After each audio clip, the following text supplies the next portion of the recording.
It's more about the approach and how you approach it and just knowing the basics and how to approach and build things. And it's all about the workflow. So I just want to show you the workflow, and I'm just going to use cubes and stuff that doesn't look that cool. But when you do your own practice, modeling or whatever it may be as you go through these basics, I would recommend finding stuff on the internet or in the real world. And like this electric switch for an electric chair that I had to make for one of my films, and I just found a picture of it. And as you learn about modeling and you see the different techniques, and I'm telling you about primitives and how to leverage those, the thing to know is that if you look at things that are this is a pretty simple model compared to what's out there, but you rarely, if ever, create things in one piece. You're making them out of multiple pieces. So if you look in here, you'll see that there's all these different pieces. So it's about taking a bunch of simple things like a primitive, making some little changes to it, and then duplicating them and then making other objects based on other primitives and putting them all together. That's what modeling is all about. And that's how you can make interesting looking stuff relatively easily if you have the proper approach and workflow. So in this tutorial, in this series, I'm just going to show you the approach. I'm not going to work with like fancy stuff or like shiny looking things, but these are just some real simple models that I've used in my own films that have played in like film festivals all over the world and done stuff like that. And you don't need super complicated models. Like simple stuff gets the job done. And just know that when you make more complicated looking things with all these parts, is that they're all separately made.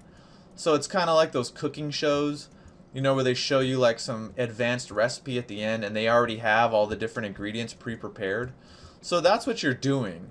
Like if you look at it, this may look scary with all these different things in here, but it's not really scary. Once you learn how things work and what to do, it's just about learning what works for what and then using it for the correct application and then combining them and using them together. So these are all really simple things just put together. These are all separate pieces. Like if we go in here and kind of find this piece, see that's just one piece, and then it's duplicated and there's other pieces duplicated all over the place. So the proper way to use 3D to leverage it is to use it in a modular way. So that's why I want to show you how to make the separate little modules that things that aren't very complicated, and then you put them all together and make complicated things. So all these sets and stuff that are and objects we're looking at from my movies were all made using the exact same techniques that I'm showing you in these basic tutorials. So it's all the same techniques. Once you learn the techniques, then you can make whatever you want. But it's probably a lot simpler than you think it is, and that's what I want to show you. And I'm trying to throw in the tips and stuff that I've learned over the years to make things seem more complex than they are, to make things that are like beyond my skill set.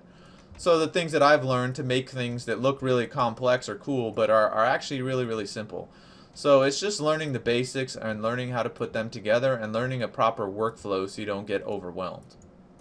So as we're going through this, I hope you're not too disappointed that we're just working with cubes and stuff like that. But that's what you want to practice with first before you move on to more complicated things. Because in 3D, there's so much new stuff to learn. You can get lost really fast, and then you get lost, you get discouraged. So that's why I'm keeping this thing simple. And I'll have more advanced tutorials that are available that if you want to go further, you can. But for these, I just want to keep it really simple.